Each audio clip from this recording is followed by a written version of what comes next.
Hi, it's Brent Abel here, WebTennis, and first of all, I want to congratulate you for being associated with Tencap, and as a tennis teaching professional for the past 35 plus years at several different tennis facilities across the United States. I mean, the one thing that I've really known that we've needed for so long in this industry is a really accurate, fair, and easy to understand tennis player rating system, and obviously Tencap is that. And one of the big challenges that I've always had in my tennis teaching career is trying to get students to simply practice. And you know how that goes. You get them out in the practice court for, let's say, that 1 hour private lesson, and for those 60 minutes, you can really tinker, you can really work on, a specific stroke mechanic or a specific stroke strategy.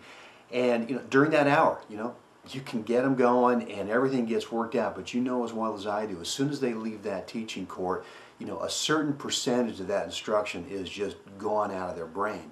And so for me, the big challenge was, how can I help my students? How can I motivate them so that they understand that the practice time that they put in away from the lesson court is more valuable probably than those 30 or 45 or 60 minutes that they spend with us on that lesson. And so what I've found over the course of the years that's helping them most has really been kind of 4 different things. Number one is I've got to make sure that at my facility I've got practice court time dedicated to those students who want to go out and actually use it. That is one of the complaints that I've had in the past is that, Brent, I love to practice, but I just can't find practice court time. Well, so, my solution to that was, okay, what we'll do is we'll find some time during the week and during the weekends, probably low court usage time, to be able to dedicate some courts to practice time, have a ball machine out there. And we actually for a while had one of the teaching pros and the staff go out there and help these students who really wanted to get some practice time. The other thing I found that really helped me was trying to make sure that there's a culture in the tennis facility that says that, hey, practice is cool.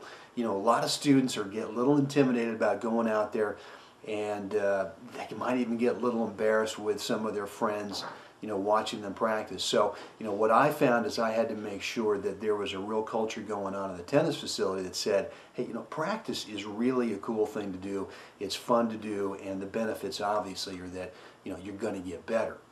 The third thing I really found helped me a lot was educating my students in terms of what the reality of the learning curve is.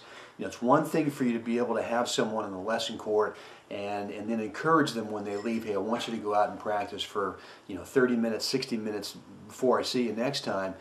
And they go out and do that, but the reality is, as well as I do, is that so much of this experimenting and tinkering with whatever you guys are working on, frequently it just doesn't work out in the practice court to where they really kind of get it.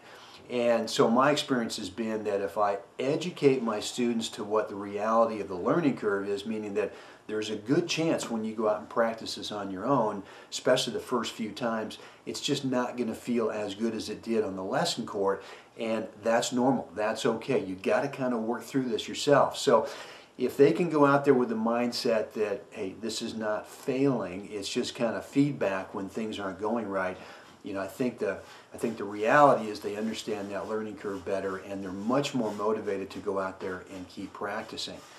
And then the fourth thing that I found really helped was creating an incentive program for practice. And what we did from time to time is we would say, hey, for the next 30 days, if you go out every week and you put in 30 minutes, 60 minutes on whatever we're working on, if you do that, I'm going to give you 10% off on an upcoming lesson. And if these 4 things would happen, really sort of the whole sum of those parts is that we would get happy students. And what happy students means to your teaching program is, number one, those happy students want to keep taking more lessons, and number two, those happy students are telling their friends about how much fun they're having with you. So, I really encourage you to, think about this and come up with a really detailed plan as to how you're going to help your students get out there and practice on those things that you work. I mean, I've always had this sense that 5% of really affecting change in someone's game in our students' games is really just getting them the information.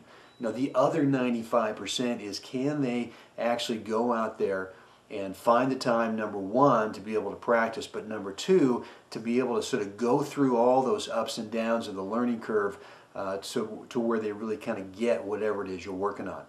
All right, I hope this has helped. I'm really pleased that you're with Tencap. You know, another quick thing about Tencap is you can certainly use the rating system as a motivational tool for your students. Make sure that they're, you know, taking every one of those sets, every one of those sort of fun practice sets that they play with, you know, their tennis friends, making sure that that gets into the Tencap rating system. I think what you'll find that you can use Tencap as a real motivational tool for, you know, for them as students, but also for getting more students. All right, hope you've enjoyed this. Any questions? I'm over at askbrent@webtennis.net. Have a great day out there.